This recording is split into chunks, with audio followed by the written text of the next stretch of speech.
Hello guys, రీసెంట్గా యూకేలో ILR గురించి ఒక న్యూస్ అయితే వచ్చింది కదా. సో ఆ న్యూస్ గురించి నేను ఈ వీడియోలో క్లియర్గా ఎక్స్ప్లెయిన్ చేస్తాను. సో మీరు కంటిన్యూస్గా లాస్ట్ వరకు అయితే చూడండి and me friends and family మెంబర్స్కి ఈ వీడియో అయితే షేర్ చేయండి, ఓకేనా. సో మెయిన్గా వచ్చేసి ఎవరైతే 2021 తర్వాత లైక్ మాస్టర్స్ చేయడానికి కానీ లేదా ఏదైనా వర్క్ వీసా మీద యూకేకి అయితే వచ్చి ఉన్నారో సో వాళ్ళు ఎవరైతే 5 years తర్వాత కానీ అలా ఐఎల్ఆర్ అప్లై చేసుకుంటారో సో వాళ్ళకైతే ఆ డ్యూరేషన్ అనేది ఇంక్రీజ్ చేస్తున్నట్టు వాళ్ళు ప్రపోజల్ అయితే తీసుకొచ్చారనమాట.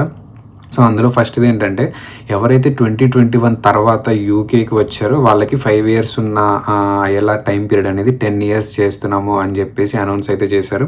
అండ్ నెక్స్ట్ వచ్చేసి ఎవరైతే హెల్త్ కేర్ వీసా మీద వచ్చారో సో వాళ్ళకి వచ్చేసి 15 years చేస్తున్నాము 5 years నుంచి అని చెప్పి అయితే అనౌన్స్ చేశారు. అండ్ నెక్స్ట్ వచ్చేసి ఇప్పుడు టీచర్స్ కానీ డాక్టర్స్ కానీ నర్సులు కానీ ఉంటారు కదా, సో వాళ్ళకైతే as it is 5 years time period అలాగే ఉంటుంది. సో వాళ్ళకైతే ఏం చేంజెస్ లేవు అని చెప్పని అయితే వాళ్ళు అనౌన్స్ అయితే చేశారనమాట. అండ్ నెక్స్ట్ వచ్చేసి global talent visa and innovative work visa అనేది కొత్తగా అయితే తీసుకొచ్చారనమాట. సో దానివల్ల బెనిఫిట్ ఏంటంటే మనకి 3 yearsలోనే ఐఎల్ఆర్ వచ్చే ఛాన్సెస్ ఉంటుంది.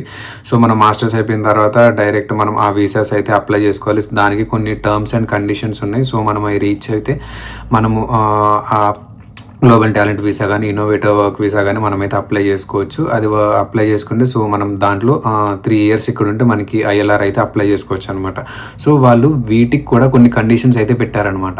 అవి ఏంటంటే ఎవరికైతే £125,000 అంటే 1,25,000 ప్లస్ శాలరీ అయితే ఉంటుందో సో వాళ్ళు అదే శాలరీతో ఇక్కడ 3 years ఉంటే వాళ్ళకి ఐఎల్ఆర్ అనేది ఎలిజిబుల్ అనమాట. 3 yearsలో వాళ్ళు ఐఎల్ఆర్ అనేది అప్లై చేసుకోవచ్చు. అదొకటి ఫస్ట్ కండిషన్, ఓకేనా. ఇంకోటి ఏంటంటే ఇప్పుడు ఎవరైతే 50K శాలరీ ఎర్న్ చేస్తున్నారో 50K ప్లస్ £50,000 ప్లస్ ఎవరైతే ఎర్న్ చేస్తున్నారో సో వాళ్ళు కూడా వాళ్ళకి 5 years ఆప్షన్ ఉంటుంది అనమాట. సో వాళ్ళు 5 years తర్వాత ఐఎల్ఆర్ అనేది అప్లై చేసుకోవచ్చు. 125K వస్తే మీరు 3 yearsలో అప్లై చేసుకోవచ్చు.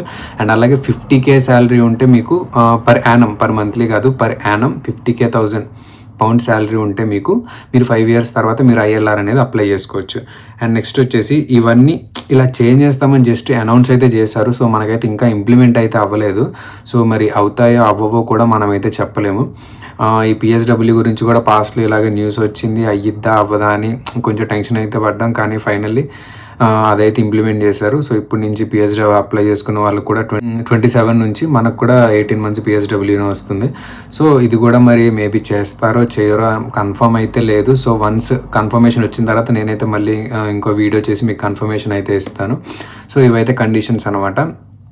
అండ్ వీటికి కూడా కొన్ని స్ట్రిక్ట్ రూల్స్ అయితే పెట్టారనమాట. మనం ఏదో 3 years 125K శాలరీ వచ్చేస్తుంది కదా, లేదా 5 years 50K ప్లస్ శాలరీ వచ్చేస్తుంది కదా అని మనకైతే ఐఎల్ఆర్ అప్లై చేసిన వెంటనే మనకి ఇచ్చారు. దానికి కూడా కొన్ని కండిషన్స్ అయితే ఉన్నాయి అనమాట. అందులో ఫస్ట్ది ఏంటంటే మన మీద క్రిమినల్ రికార్డ్స్ ఏమీ ఉండకూడదు అనమాట, ఓకేనా. 0 క్రిమినల్ రికార్డ్స్ ఉండాలి, అప్పుడే మనం ఐఎల్ఆర్కి ఎలిజిబుల్ అవుతాము. అండ్ ఇంకొకటి మెయిన్ థింగ్ వచ్చేసి A-level ఇంగ్లీష్ ఉండాలి, ఓకేనా. A-level ఇంగ్లీష్ అంటే ఇలా మనకులాగా జస్ట్ మేనేజ్ చేయగలిగే ఇంగ్లీష్ కాదనమాట. ఇక్కడ లోకల్స్ ఎలా అయితే మాట్లాడతారో సో వాళ్ళలాగా మనం మాట్లాడగలగాలన్నమాట, ఓకేనా. సో వాళ్ళకి ఈక్వల్గా మాట్లాడగలగాలి, అది A-level ఇంగ్లీష్ అంటే. సో అది కూడా వాళ్ళు స్ట్రిక్ట్గా ఉండాల్సిన కండిషన్స్లో వాళ్ళైతే మెన్షన్ చేశారు. సో ఇదనమాట, ఓకేనా. అండ్ దీనికి ఏదైనా సొల్యూషన్స్ ఉన్నాయా ఏంటి, ఇప్పుడు ఒకవేళ మాకు 50K శాలరీ కన్నా తక్కువ వస్తుంది, మేము ఎలిజిబుల్ కామా, ఒకవేళ ఎలిజిబుల్ అయితే దానికి ఉన్న సొల్యూషన్స్ ఏంటి, ఎలా అప్లై చేసుకోవాలి ఏంటి అనేది నేను నెక్స్ట్ వీడియోలో చేస్తాను. సో దానికోసం మన ఛానల్ని ఫాలో చేసుకొని ఫర్దర్ అప్డేట్స్ మిస్ అవ్వకుండా ఉంటారు. Thank you.